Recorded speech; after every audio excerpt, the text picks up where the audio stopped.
On a night when the sky seemed carved from frozen glass, when the stars trembled like fragile lanterns above a desolate land, he stood alone at the edge of his world, listening to the silence of snow. The wind howled through the pines like an ancient song, and in that song there was both warning and promise. His cabin lay behind him, warm with the faint glow of fire, yet his heart was restless, stirred by a sensation he could not name. Something was moving in the stillness, something more than the wild rhythm of the storm. It was as if the night itself was holding its breath, waiting for a story to begin. Snow drifted in soft spirals, laying its healing white upon the earth. But the calmness was pierced by a sound faint and trembling, a presence hidden beneath the cloak of winter. His breath caught, the kind of breath that knows it stands on the cusp of fate. He did not yet see her, did not yet know her shape or her eyes, but every instinct whispered that his solitude was about to be broken forever. In that endless cold, the pulse of destiny stirred like embers waiting to ignite. The land around him, vast and merciless, had always been a mirror of his own heart, wide, silent, aching for connection. Yet on this night the mirror cracked, and from its fracture came the first thread of a story that would bind him to another soul. Each snowflake seemed to shimmer with hidden meaning, each gust of wind carrying a whisper of tomorrow. He felt it deep inside, the sense that his life was no longer entirely his own. Something was approaching, something fragile and desperate, something that would test his courage and awaken a tenderness he thought long buried. He stepped forward, his boots crunching into the frozen earth, and for a moment the world narrowed to the sound of his heartbeat and the whisper of the storm. The wilderness, which had always been a place of exile, suddenly became the stage for an unexpected meeting. Beneath the veil of frost and shadow, a figure would emerge, trembling not from fear, but from the weight of longing. And when their eyes would finally meet, the silence of years would shatter like glass, replaced by the warmth of recognition. The night pressed closer, heavy with mystery, but his spirit carried a fragile light, the kind of light that heals even the coldest places. This was the beginning, though he did not know it then, the quiet before love's first breath, the hush before hearts collide. The storm swirled on, yet inside him warmth gathered like fire, kindled from hope. And as he turned back toward the cabin, sensing the unknown drawing near, he whispered to himself a promise only the stars could hear, that when the moment arrived, he would not turn away. If the beauty of this tale has already touched your soul, let your heart leave its gentle mark, like the snow that softens the earth, with a like, a comment, or a quiet subscribe, so that you may walk beside the story as it unfolds, carrying healing warmth into every word that follows, where the next step of destiny waits. The cabin waited, its wooden frame moaning softly against the push of the storm, the firelight flickering like a heartbeat in the dark. Inside, warmth pulsed gently against the bitter cold outside, yet that warmth had never felt so fragile, so achingly incomplete. He stepped into the glow, shaking the snow from his coat, and listened to the familiar crackle of flames that had carried him through countless nights of solitude. But tonight was not like any other. Tonight the silence was alive, heavy with presence, carrying whispers that pressed close against the walls. His senses sharpened, each sound magnified, the hiss of firewood, the sigh of wind against glass, and then a different sound, delicate yet insistent. A scratch at the door, followed by a low, pleading whine that cut straight through the marrow of his bones. He froze, the cup of tea in his hand trembling.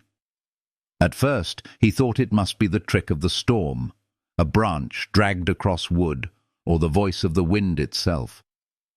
But then it came again, softer this time, almost like the echo of a heart crying out not to be forgotten.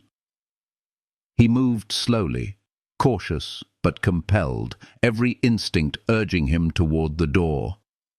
With each step, the sound grew sharper, more desperate, until he could feel it vibrating through the wood, carrying with it a longing that was both foreign and familiar. His hand touched the doorknob, rough and cold beneath his palm, and he hesitated, caught between fear and compassion. Beyond the threshold lay the unknown, and yet something deep within him, something healing and tender, told him that the unknown was no longer something to dread. With a breath that felt like surrender, he pulled the door open a crack. The wind rushed in, scattering snow across the floor, and in the blur of white he saw them. Two shapes, hunched and trembling, their bodies gaunt, their eyes luminous with exhaustion and need. Wolves, creatures of the wild, proud and merciless by nature, now reduced to fragile shadows of survival. They stood there not as predators, but as supplicants, their breaths ragged clouds in the freezing air, their paws leaving faint imprints in the snow like signatures of despair. One whimpered, the sound so weak it pierced him deeper than any howl of dominance ever could. For a long moment, man and beast stared at one another, the storm swirling around them as if time itself had paused. His pulse thundered, his thoughts spun, yet beneath it all a quiet certainty settled over him. This was not a moment of danger, but of choice. His fear bent beneath the weight of empathy, and in its place grew a warmth so fierce it nearly startled him. Their eyes met his, not with the hunger of predators, but with the pleading of souls on the edge of collapse. He widened the door, letting the fire's glow spill onto the snow, an unspoken invitation that carried more weight than words ever could. The wolves hesitated, exchanging a glance, if such a thing could be said of them, before stepping forward with tentative grace. The instant the warmth touched their fur, they shuddered as though releasing years of pain, as though the cabin had become not just shelter, but salvation. Their paws crossed the threshold, and the storm was sealed outside as the door closed gently behind them. Inside, the air grew dense with wonder. The wolves moved with fragile dignity, noses low, eyes flickering over the unfamiliar shapes of furniture and fire. One limped, favoring a wounded leg, its ribs stark against its thinning coat. The other bore the scar of battles past along its muzzle, a reminder of survival carved into flesh. They did not snarl, did not bare teeth. Instead, they seemed to breathe out a sigh of fragile trust, surrendering themselves to the warmth of his hearth. He fed the fire another log, the flames leaping in gratitude, casting golden shadows across walls that had too long been witnesses to loneliness. The wolves turned toward the blaze, one whimpering softly, drawn as though by a memory of warmth they had never truly known. Something in his chest shifted, a knot unraveling, a silence breaking. He moved to the pantry, pulling what little he had, and set before them scraps of meat meant for his own meal. Hunger overcame caution. They devoured quickly, eyes flickering with a light that almost resembled gratitude. Watching them, he felt his heart tremble with something he had nearly forgotten, the raw, undeniable bond between beings who choose to trust. They curled near the fire, their bodies heavy with exhaustion, yet softened by safety, and he sat nearby, his book unopened, the tea cooling in his hand. The cabin, once only his refuge, now pulsed with a new kind of life, fragile but undeniable. The storm outside beat against the walls, but inside there was calm, a gentle rhythm of breathing that felt almost healing. The night stretched on, and as sleep pressed at his weary eyes, he laid down blankets near the fire, coaxing them to rest there. They obeyed, curling close together, their noses tucked into fur, their bodies rising and falling in unison. He watched them, awe tightening his chest, and for the first time in years he felt the heavy cloak of solitude lift from his shoulders. He prayed silently that the peace of this moment would last, that dawn would not bring regret but renewal. And as the fire softened to embers, as the storm's song drifted into a lullaby, he knew that something extraordinary had begun. Not just the healing of two creatures who had knocked on his door, but the healing of his own heart, which had forgotten how to beat in rhythm with another.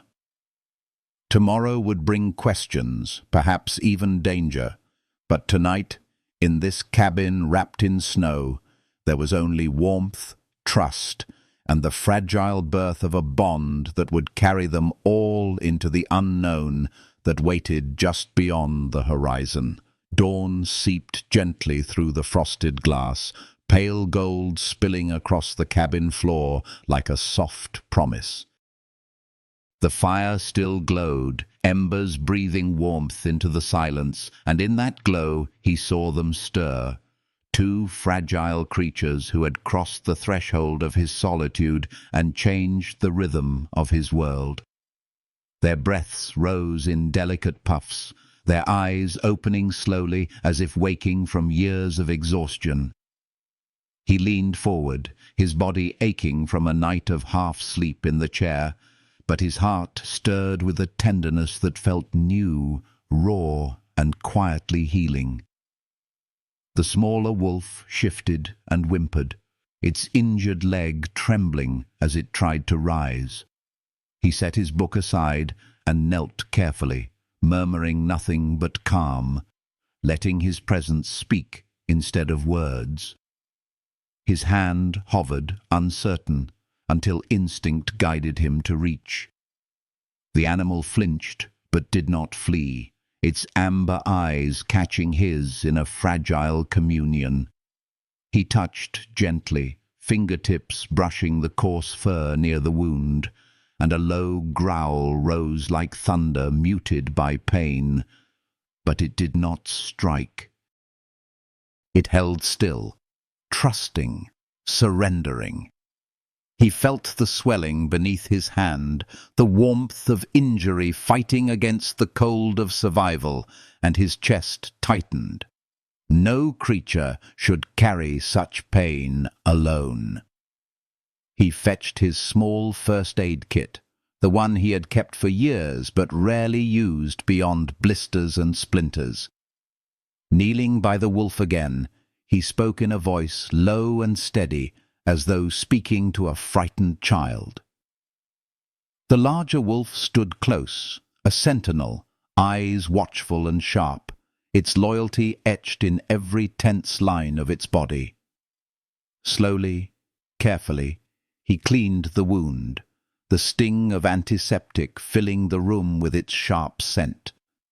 The wolf trembled beneath his touch, a soft whine escaping, but it did not pull away. He wrapped the leg with cloth, awkward yet determined, his breath catching as the task ended with the wolf exhaling a long, weary sigh that seemed almost human in its relief. He sat back, exhaustion meeting pride, and found his eyes stinging unexpectedly. The larger wolf edged forward, pressing close to its sibling, sniffing at the bandage before lifting its gaze to him. There was no growl, no warning, only acknowledgement, as though some invisible pact had been forged between man and beast. He smiled faintly, a smile that carried warmth into places of himself he had thought forever cold. The day stretched forward in fragile peace. He stoked the fire, cooked a modest meal, and watched as the wolves shared his provisions once more. Their ribs no longer seemed like hollow cages, but like vessels filling slowly with life. They lay side by side near the hearth, their bodies curled into one another, and he found himself studying them the way one studies the sky, searching for meaning in patterns of stars. Their bond was fierce, inseparable, and it stirred something deep within him. Love, he realized, was not always spoken. Sometimes it was in the way two beings leaned into each other's presence, refusing to surrender even in the teeth of a storm. As evening fell again, the wind rose outside, rattling the windows like fingers tapping at glass. He should have felt fear, but instead he felt an odd serenity, as though the presence of these wild creatures had transformed the very air of his cabin. They watched him as he moved about the room, their eyes steady, their breaths slow. When he sat down at the fire, one of them stretched nearer, laying its head upon its paws, no longer wary, but simply resting in the calm. The night grew deeper, shadows climbing the walls, and still they stayed, guardians of each other, companions to his solitude. He thought of the years he had spent here alone, how he had hardened himself against need, how he had convinced his heart to live in silence. Yet now, with these fragile, wounded creatures breathing in rhythm with the fire, he felt that silence cracking, letting in something far greater than fear. He saw in their eyes a mirror of his own longing, the desire to survive not only through strength, but through the gentle weight of trust. When the storm's voice grew louder, when branches scraped the roof and the cabin trembled, he rose to check the locks as he always did. But this time, as he returned to his chair, he looked at them and realized the locks mattered less. For the first time in years, he did not feel alone in his watch. There was a bond now, fragile but fierce, and it gave him strength. He sat back, the fire's warmth seeping into his bones, and whispered a silent promise to the night, that he would protect them as long as they chose to stay, and that together they would endure the storms yet to come. Outside, the world remained cold and unforgiving, but inside, in this small circle of light and warmth, hearts beat with something stronger than fear, healing, trust, and the first breath of something that would soon grow beyond the walls of his cabin, beyond the snow, into the vast and tender unknown. The morning light crept slowly across the frost-bitten landscape, a fragile veil of silver and gold draped over the endless white.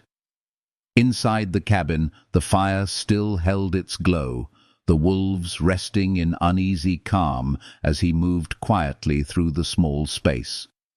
He had almost convinced himself the world outside would remain unchanged, untouched, that the fragile peace he had built with these creatures could linger unbroken. But as he leaned near the window, brushing frost away with the back of his hand, movement stirred beyond the tree line. A figure, faint against the snow, human, cloaked and shadowed, drawing closer. His pulse quickened. Strangers rarely came here, not in the depth of winter, not when the roads were sealed by ice and silence. The larger wolf had sensed it first, rising with a low growl, ears pressed forward, body stiff with vigilance. He hushed it gently, though the unease in his chest echoed the animal's. Slipping into his coat, He stepped outside, boots sinking deep into the drift, the cold cutting sharp against his face. The wind carried whispers, but beneath it he heard footsteps, deliberate and cautious. Then came the voice, clear, urgent, a woman's voice muffled by scarf and snow. "Are they inside?" Her tone held not malice, but desperation. From behind her hood, only her eyes showed, fierce, weary, searching. He straightened, keeping his distance, the snow crackling between them. "Who are you?" he asked, though his heart already guessed she carried answers to the mystery that had walked into his home. She lowered her scarf just enough to breathe, exhaling mist into the air. "I've been tracking them. Those wolves, you've taken them in, haven't you? They belong to a nearby pack. They've been missing for days. I'm not here to harm them. I'm here to bring them back." For a moment he said nothing, torn between the instinct to shield the wolves and the need to believe her. But her gaze, steady and unyielding, carried a truth that unsettled him. He gestured toward the door, voice low but resolute. "If you come inside, you must move slowly. They're wounded, frightened. They trust little, and they trust me only by a thread." She nodded, her breath sharp with relief, and together they crossed the threshold into the glow of firelight. The wolves stirred at once, the larger one planting itself between the smaller sibling and the stranger. A growl rumbled like distant thunder, protective, warning. The woman dropped to her knees, pulling back her hood, her face revealed in the warmth. Younger than he expected, yet carved with lines of endurance, her eyes tender as she stretched her hands forward, palms open in a gesture of peace. "Easy," she whispered, her tone steeped in the calm of someone who had walked among wild things before. The wolves trembled, but did not lunge. The air hung taut as a wire, every breath suspended. Then slowly the tension eased. Recognition flickered in the animal's eyes, something familiar in her scent, her voice. The larger wolf lowered its head just slightly, still watchful but no longer bristling with rage. She moved closer, careful as moonlight, and knelt beside the smaller wolf. Her fingers brushed the bandage he had wrapped hours before. She looked up at him, eyes glistening with quiet astonishment. "You did well," she said softly. "You may have saved her life." He felt heat rise in his chest, a strange mix of pride and humility. He had acted on instinct, yet to hear her say it aloud filled him with a warmth far brighter than the fire. She introduced herself as Kara, a field researcher from the wildlife center miles away, her days dedicated to tracking this dwindling pack. She spoke of the storm, of losing their signals, of fearing the worst.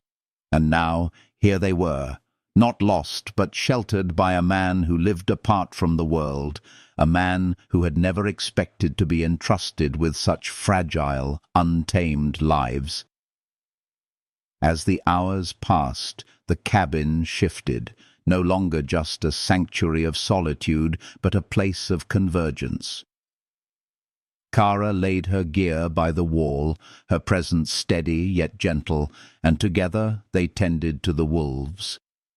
She examined the injured leg with practiced hands, her voice a soothing murmur as she worked, while he offered food and water, his every motion watched by the sharp amber eyes of the guardian wolf. Slowly, the animals relaxed, their breaths deepening, their shoulders lowering, as if the weight of survival had been lifted for a while. When evening fell, firelight brushed across their faces, and he found himself studying her as intently as he had studied the wolves. Her eyes held a resilience shaped by years in the wilderness. Yet there was softness too, a warmth that reminded him of spring sunlight breaking through snow. They spoke quietly, their words weaving like threads, her stories of research, his tales of solitude, both laced with longing, neither had confessed aloud. Outside, the storm howled. Inside, there was only the rhythm of shared voices, the scent of wood smoke, and the quiet breathing of creatures that had brought them together. The night deepened and silence settled between them, not heavy but comforting, like the hush of snow upon branches. He realized then that fate had not only placed wolves upon his doorstep, but had carried her there as well, a stranger whose presence felt uncannily like belonging. The fire crackled softly, and for the first time in years he did not feel that the night was something to endure. It had become something to share, and in the fragile glow of that realization a new chapter began, one written not just in survival, but in the tender promise of hearts slowly awakening. The hours passed beneath the cloak of night, the fire humming softly in its cradle of stone, casting a tender light across faces both human and wild. The wolves slept near the hearth, their bodies curled close, fragile breaths weaving into the rhythm of flames. Kara sat beside them, her eyes reflecting the glow, her hands folded loosely in her lap, and in that stillness he found himself watching her more than he meant to. The storm beyond the walls raged like a restless spirit, but inside there was a gentleness that soothed his weary soul. He had grown accustomed to silence, to the echo of his own voice swallowed by winter's vastness. But now the silence was filled by presence, her steady breathing, the occasional murmur of reassurance she offered to the wolves, the quiet hum of companionship that warmed him more than the fire ever could. When the smaller wolf stirred and whimpered, Kara bent close, her touch delicate, her voice low and melodic, as though she carried healing in every syllable. He watched her hand rest lightly upon the bandaged leg, steady yet tender, and he marveled at the trust the animal granted her. The larger wolf shifted protectively, amber eyes glinting, but even it seemed to soften under the calm strength she carried. There was something sacred in the way she bridged the divide between human and wild, her compassion flowing so freely it seemed to wrap around everything it touched.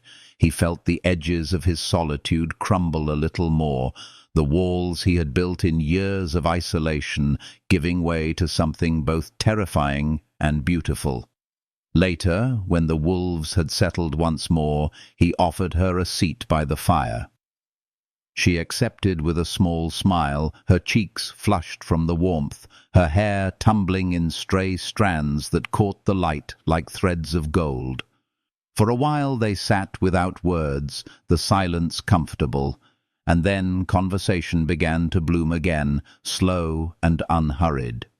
She spoke of her work, the countless days in the wild tracking signals, the quiet victories of reuniting a pack or saving a life.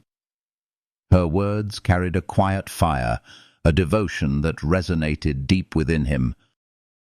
He shared pieces of himself too, stories of long winters endured, the fragile comforts of his small greenhouse, the way the stars at night could feel both like guardians and reminders of his own loneliness. Their words wove a tapestry of connection, each thread brightened by the glow of understanding. He realized that he had not spoken so freely in years, had not felt the warmth of being seen. She listened with a softness that disarmed him, her eyes never leaving his, as if she wanted to memorize every detail of his solitude and transform it into something less heavy. He found himself laughing quietly at one point, surprised by the sound, surprised that he remembered how. She smiled in return, and the smile held more warmth than the entire fire, a smile that lingered in the air even after silence returned. The night deepened further, and when fatigue finally drew her into sleep, she curled near the wolves, her body instinctively folding into their fragile circle of trust. He watched the way the larger wolf shifted closer, as though acknowledging her as one of their own. His chest tightened with a strange mixture of awe and longing. She had stepped into his world as if she had always belonged, and somehow the wolves knew it too. He lay down across the room, eyes heavy, but long after he closed them, he felt the presence of them all, the wild creatures, the woman with eyes like dawn, the fire that stitched their breaths into one gentle rhythm. When morning arrived, pale and fragile, he woke to find her already awake, feeding the fire, her hair falling loose around her shoulders.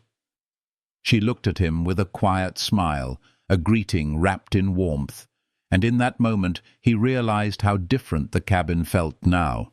It was no longer a sanctuary of one, no longer an echo chamber for loneliness. It was a place where life pulsed in many forms, where trust was being written into every glance and every breath. He rose and joined her, their shoulders brushing lightly as they moved about the small space. That brief contact, accidental yet electric, sent a current through him that lingered long after. She did not step away, nor did he. Instead, they let the silence carry it, their unspoken awareness settling like snow, soft, healing, inevitable. Together they prepared food, together they checked on the wolves, and with each shared act the bond between them deepened, unspoken yet undeniable. By midday, the world outside had calmed, the storm's fury quieted into stillness. She suggested they remain one more night before moving the wolves, to let them rest and grow stronger. He agreed, not only for the wolves, but for himself, for the selfish wish to hold on to this fragile circle of warmth just a little longer. And as evening descended once again, painting the snow with silver light, he realized that survival had led them here, but something far greater was blooming within these walls, something that felt like the first breath of love, tender and healing, carried on the quiet wings of trust. The firelight flickered, her laughter brushed gently against his heart, and the wolves breathed in steady calm at their feet. The storm had passed, but a new storm stirred within him, one not of fear, but of longing. He did not resist it. He let it unfold, let it settle, let it grow. And as night returned to cradle them once more, he understood that his life would never again be what it was before, for something had entered, something fierce and tender, and it would not leave. The snow outside had quieted into a hushed stillness, as if the land itself was holding its breath. The cabin, wrapped in soft firelight, felt like the only pocket of warmth left in the world. He stood by the window, his breath fogging the glass, eyes tracing the horizon where twilight melted into endless white. Behind him, the wolves lay curled together, their bodies pressed close in healing slumber. Kara sat near them, her head bent, a soft strand of hair falling loose across her cheek. The scene was so tender it pierced him, a fragile portrait of trust and survival, and for the first time in years he felt the sharp ache of not being alone. When the larger wolf stirred suddenly, rising with a low growl that vibrated through the air, He turned at once, its amber gaze fixed on the door, hackles raised, ears taut. The smaller wolf whimpered softly, shifting uneasily. Kara looked up, her brow furrowing. He stilled, listening. At first there was nothing, only the faint groan of wood in the wind, but then movement, faint and deliberate, crunching snow just beyond the walls. His heart pounded, and instinct carried him to the door. He pressed his ear against the frame, listening as shadows shifted outside. Opening the door a crack, he caught sight of footprints leading away from the porch, half buried in snowdrift. The horizon moved with more than wind, and then a voice, low, urgent, unmistakably human. He stepped out, snow biting at his boots, scanning the edge of the forest until a figure emerged, wrapped in heavy layers, face hidden beneath hood and scarf. She stood still, watching him, her breath forming clouds in the cold air. "Are they here?" she asked, her tone more plea than demand. Caution burned in him, but something in her voice carried the same desperate sincerity he had heard in the wolves when they scratched at his door. He lowered his hand from the doorframe, answering in careful calm. She revealed herself piece by piece. Not a hunter, not a stranger seeking harm, but a researcher, her eyes heavy with both exhaustion and hope. She spoke of the wolves' pack, of the blizzard that had torn them apart, of days spent tracking fragile paw prints through snow. Each word she carried was weighted with care, with purpose, with a promise to mend what had been broken. He led her inside, the warmth brushing across her face as she entered. At once the larger wolf bristled, moving between her and its sibling. The growl deepened, a song of protection. She lowered herself to the ground, her scarf falling back to reveal eyes full of recognition. "It's all right," she whispered, voice carrying that soothing cadence of healing that seemed to calm even the storm within the walls. Slowly, breath by breath, the tension softened. The wolves stilled, their eyes flickering as though memories returned. Kara glanced at him, nodding gently at the bandages he had wrapped. "You've done more than you realize," she murmured. He said nothing, but his chest ached with a strange pride, fragile and unexpected. She examined the smaller wolf, her hands steady, her voice soft, explaining how the animal's leg would need more than what the cabin could provide. Yet when she looked up, her gaze lingered on him, carrying gratitude deeper than words. They spent the day together, a rhythm forming as natural as breath. He fetched firewood while she tended the wolves. They shared meals in silence that felt less like absence and more like presence. She told him stories of the wild, of tracking and waiting, of heartbreak when nature proved merciless, and of small miracles when life was saved. He listened, drawn not only to her words, but to the way her voice wrapped them in warmth. When night fell, they sat by the fire, shoulders close, their conversation drifting to quieter places. The wolves slept peacefully, the crackle of the flames softening into lullaby. He found himself studying her in the glow, the curve of her smile when she spoke, the way her eyes lit when she looked at the wolves, the gentleness in her hands that seemed born to heal. She caught him looking once, and instead of turning away, she met his gaze, holding it in silence until something unspoken passed between them, an understanding, fragile but undeniable, that their lives had already entwined in ways neither could have foreseen. Later, when she dozed lightly beside the hearth, the wolves close at her side, he remained awake, staring into the flames. The storm outside had stilled, but a storm within him rose. A storm not of fear, but of longing, of hope, of the fragile ache of connection rediscovered.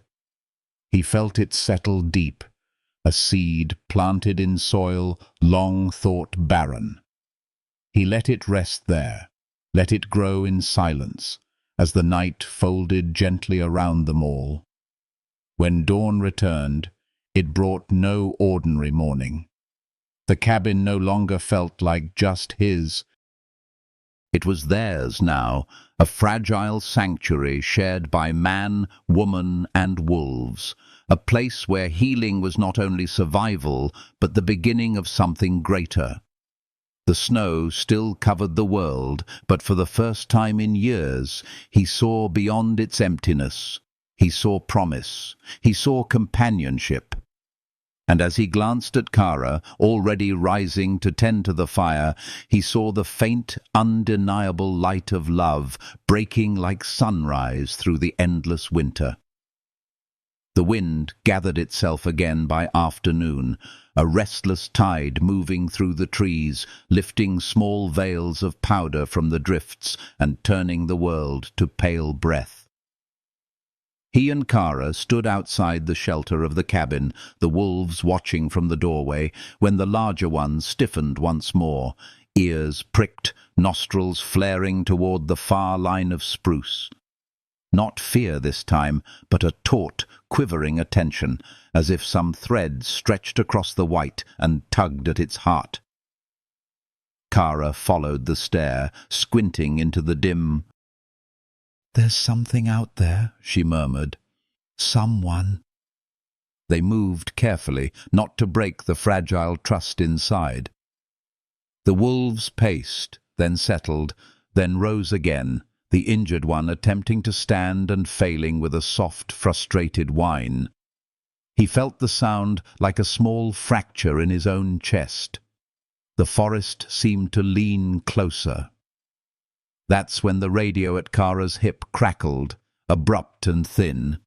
A voice pushed through snow and static, Dan, reporting a lone shape near the partially cleared road, weak, wandering, moving their way. Kara's eyes found his, bright with worry and hope tangled together. It could be another from their pack. Before caution could close its hand around him, he was already moving. Fuel in the snowmobile checked, blanket tied down on a makeshift sled, a coil of rope thrown across his shoulder. "I'll go," he said. Kara hesitated, that protective steadiness in her gaze measuring the risk and the need. Then she nodded once, gave his glove a quick squeeze that felt like a vow pressed into skin. "Keep the radio on," she said softly. "I'll hold the fort. Come back to us." The machine roared against the hush, its song a rough line drawn across the white. He steered toward the road, cut where Dan had been working all morning, the world a field of pearl and shadow and breath. Soon he found tracks, shallow, wandering, a limp stitched into the snow. He followed their broken rhythm around a stand of spruce and saw the shape at last. A body too thin, head low, ribs etched like shadows under fur. The wolf raised its eyes when he cut the engine, and in that gaze was everything winter could not take. Stubbornness, sorrow, a fierce will clinging to the thinnest edge. He dropped to his knees in the snow, blanket bunched in his hands like a promise. No sudden moves, no hunger to control, only presence. "Easy," he breathed, voice barely a thread in the cold. The wolf's lips twitched, not a snarl, more the memory of one. And then it wavered, strength slipping. The breath between them became the whole world. He edged closer, the blanket opening like a piece of dawn, and when the animal sagged, he slid warmth beneath its weight as if tucking night itself into safety. Branches stirred behind him. Dan emerged with careful steps, the barrel of his rifle down, his eyes a steady shore. Together they lifted the wolf onto the sled. Front, hind quarters, breath synchronized, men moving as if they had practiced 100 times in a life where each day had been solitude. The wolf's head fell against the wool, its eyes half closed, and a sound rose from its chest. Not fear, not anger, something quieter, like relief disguised as sleep. Snow settled in the fur along its spine, soft as forgiveness. They brought it back along the path the engine had made, the forest receiving them with a hush almost kind. The shelter by the creek was a small congregation of warmth when they arrived. Tarps anchored against the fretful wind, a low fire coaxing embers into brightness, Kara and Nina kneeling by the injured sibling with the patience of devoted hands. The moment the sled slid into the circle of light, the two inside lifted their heads in unison. The larger wolf stepped forward, a single raw note leaving its throat, half bark, half miracle. They lowered the newcomer with care onto blankets. For an instant, tension flexed through the air, the brittle possibility of rejection or panic. Then the larger wolf moved first, closing the distance with a delicacy that belied its strength. It touched noses with the newcomer, breath to breath, a greeting carried from puphood to this edge of winter brink. The injured one, bandaged and trembling, reached in turn, pressing muzzle to muzzle. A low, braided sound filled the small space, the simple, holy noise of belonging renewing itself. 3 bodies leaned into one shape, 3 breaths knitted into one rhythm. A family rewove its frayed thread in the palm of a storm. Kara's shoulders relaxed, the kind of relief that carries tears just behind the eyes. She glanced at him, and he saw the same gratitude he felt. Gratitude for the wild's capacity to mend, for the way love recognizes itself even after ruin. He took a step back, giving them room, every inch of him warmed by a fire that had nothing to do with flame. Night pressed down sooner than they hoped. The wind gathered its old arguments, worrying the edges of the tarps, rattling ropes, testing resolve.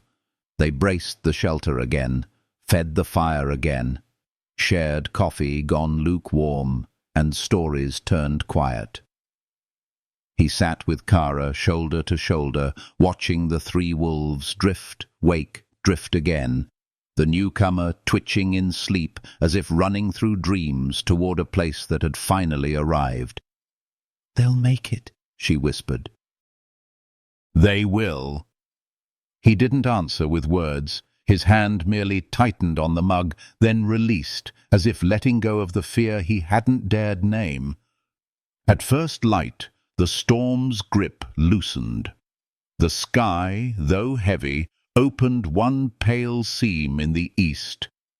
Dan's voice broke through the radio, stronger now. A road carved enough for a truck, chains fitted, time measured in minutes, and mercy. The camp became a choreography of purpose.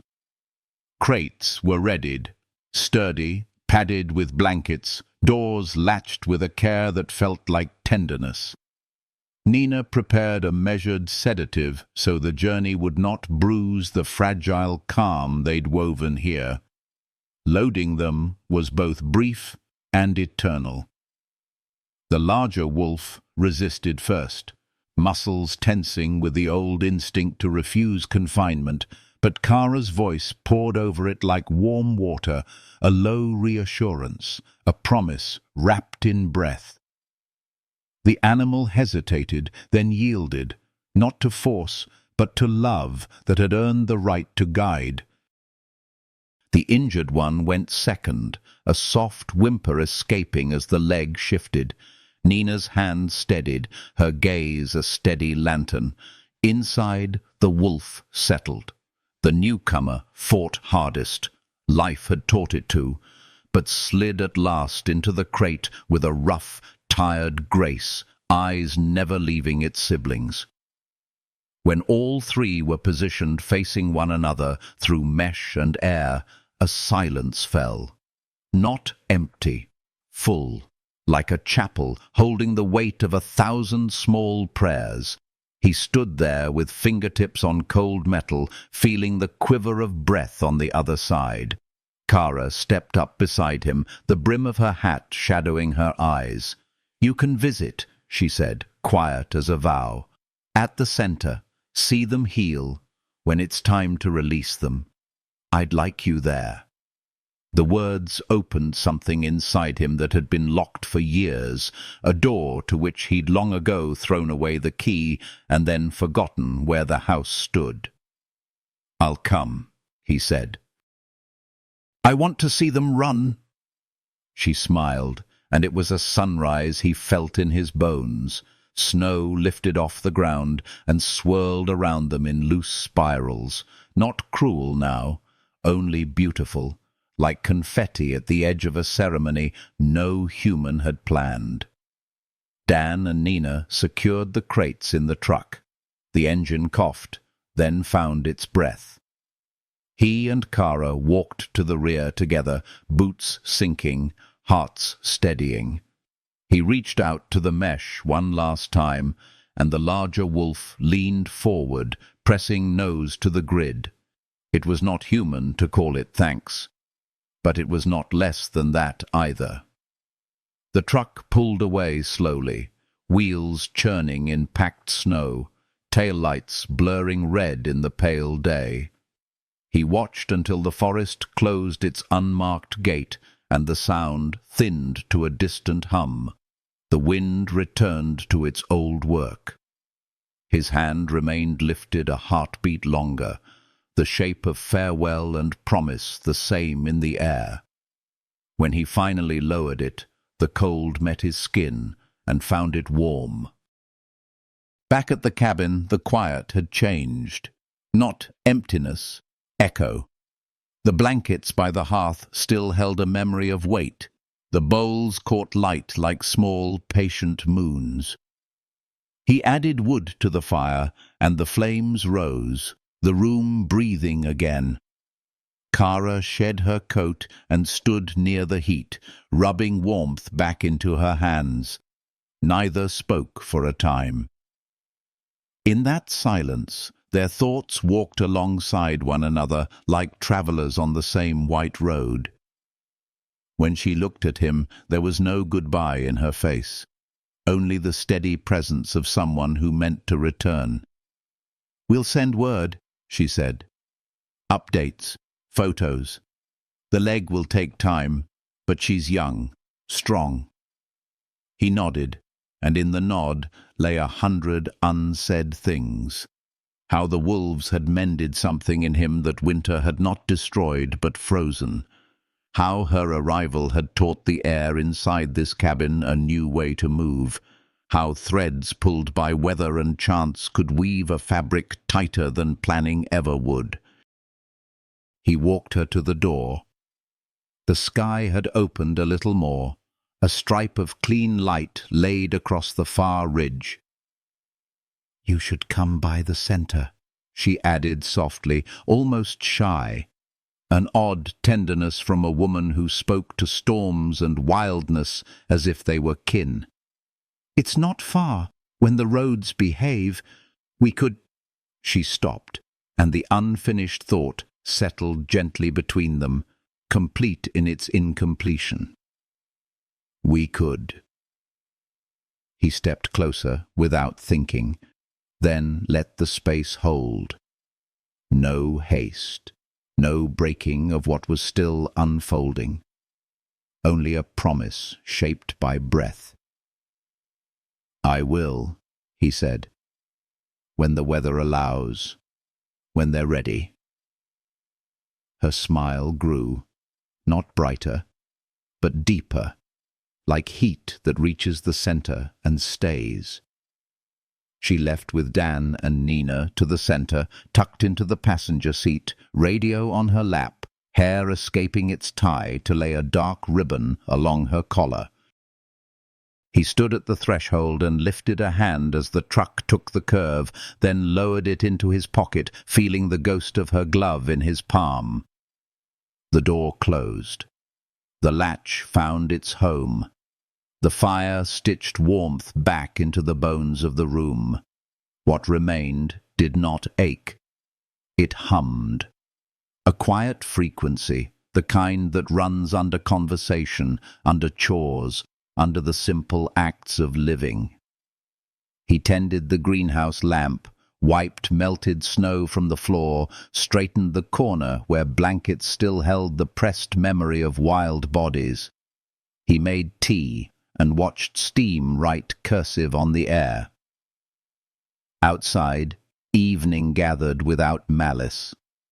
Inside, he understood at last that a departure can be another kind of arrival, that love sometimes begins with the courage to let something go where it belongs. He sat and let the heat settle into him. The fir logs gave off a resinous sweetness, the sort of scent that threads itself into memory and returns years later like a hand reaching for yours in the dark. On the table lay Kara's forgotten pencil, a small, practical thing scored with teeth marks and weather. He picked it up and set it carefully beside the radio, a place he would not miss. The cabin had not grown larger, but it felt more spacious, as if every board and beam had drawn a deeper breath. Night advanced, bringing a softness with it, not the brutal hush of a storm, but the velvet pause of an interlude.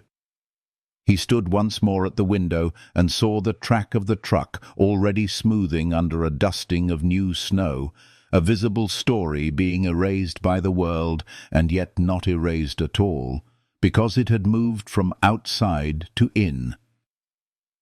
When he turned away, the room accepted his movement like a truth. Sleep would come kindly. Morning would arrive. News would follow, photos, the sound of Kara's voice through distance like sunlight poured into wire. One day, when the time had ripened, the forest would gather again for a different moment. Crates opened, paws touching snow, a family stitching the horizon back to itself with bright threads of speed. He pictured himself there, a quiet figure at the edge, with his heart in his throat and his throat in his heart, and with Kara's shoulder warm against his arm. He pictured three shapes fading into trees, not lost now, but found. He banked the fire. He laid out fresh blankets by habit, as if some part of him believed anything seeking refuge might knock again. He smiled at that, the kind of smile that understands healing is not a cure, but a way of moving through a world that breaks and mends by turns. Then he let the night have him, body and breath going light, the cabin holding him the way the earth holds seeds under snow. And with that gentleness carrying him forward, the story moved quietly toward its coming morning. The days that followed unfolded with a rhythm both strange and comforting, a silence filled not with absence, but with memory.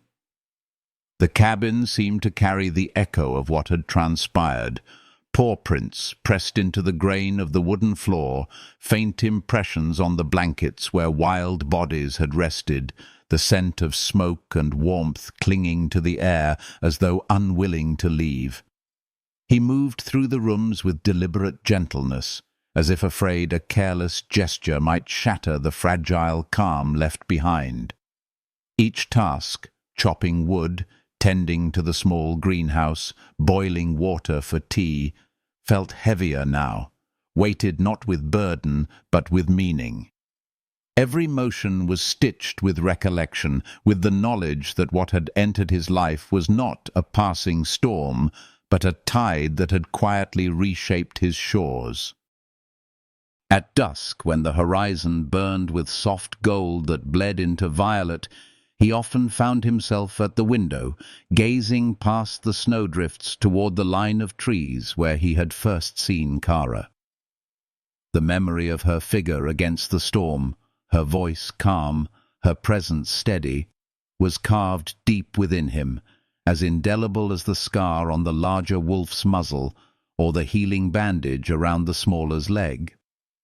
He thought of her hands, of the way they had soothed creatures who knew little of gentleness, and of the way her eyes had softened when they met his. It was in those glances, in the quiet weight of her smile, that he had felt the first stirrings of something he had long forgotten, the desire not only to endure, but to belong. Letters began to arrive by radio, brief messages carried through the air, her voice wrapped in static yet brighter than any fire. She sent updates. The wolves were eating well, the young female's leg was healing, the gaunt newcomer regaining strength, the pack growing whole again. Each report filled him with a mixture of relief and ache, a joy that pulsed deep and a longing that stretched taut. She promised photographs, and when the first one came, a grainy image of the 3 wolves pressed together in the snow, eyes bright, bodies strong, he studied it as though it were a relic, as though every pixel was a prayer returned to him. He tucked it into a book by the hearth, the kind he had read countless times, but which now felt less necessary, for his story had shifted from ink to breath, from solitude to connection. Nights were the hardest. The fire still glowed, but without the low breathing of wolves or the quiet weight of her presence, the silence seemed at times unbearable. Yet within that ache was a thread of healing, the kind that teaches patience. He found himself speaking aloud, not to fill the void, but to honor it, as if his words might drift through the smoke and reach her where she slept. He spoke of small things, the weather, the way the snow bent the pines, the stubborn bloom in his greenhouse that had somehow survived the cold. And though no one answered, he felt less alone. The cabin had become not a prison, but a vessel, carrying him forward toward a horizon where paths would cross again. When at last she returned, weeks later, the snow melted just enough to reveal the dark bones of earth beneath. Her knock on the door was lighter than the wolves' desperate scratching had been, but it carried the same weight of destiny. He opened the door and found her there, cheeks flushed with cold, eyes bright with news. Behind her, the forest seemed to sigh with recognition. She told him they were ready. The wolves, stronger now, healed and restless, prepared for release. He followed her without hesitation, heart pounding with a mix of dread and hope, as they set out together toward the place where wilderness waited. The release itself was nothing short of holy. The crates opened, and the wolves stepped forward with hesitation that lasted only a breath. Then, as if remembering the language of their ancestors, they ran. 3 bodies weaving across the snow, fluid and fierce, their howls rising in a harmony that filled the sky.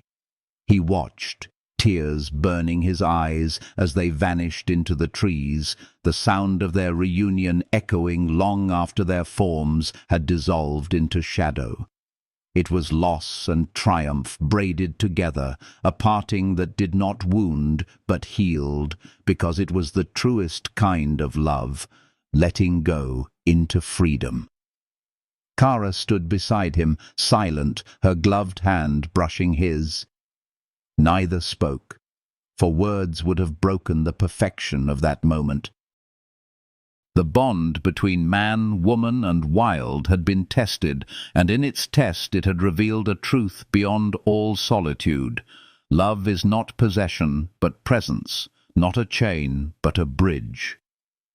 He turned to her then, and in her gaze he saw the reflection of his own soul, no longer barren but alive, no longer empty but filled.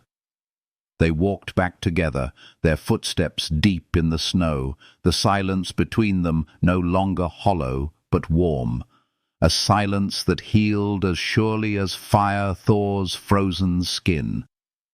And as the cabin came into view once more, he felt the quiet certainty that this was not the end of a story, but the beginning of many. Stories written not in loneliness, but in the shared breath of two lives entwined. The fire welcomed them home that night, and as he placed another log onto the flames, he realized that even in the heart of winter, even in the loneliest places, warmth can find its way if the door is opened. The wolves had taught him that. Kara had reminded him of it. And now, as the snow whispered against the windows, he let that truth settle into his bones like a vow. If this story has touched your heart, if it has reminded you that compassion can heal, that love can be found even in the coldest seasons, then let your voice join ours. Leave a comment, share your thoughts, press like and subscribe, so that together we may keep telling the stories that bring warmth into the world, stories that remind us all that healing is possible and that even the loneliest cabin in the wilderness can become a home when love chooses to enter.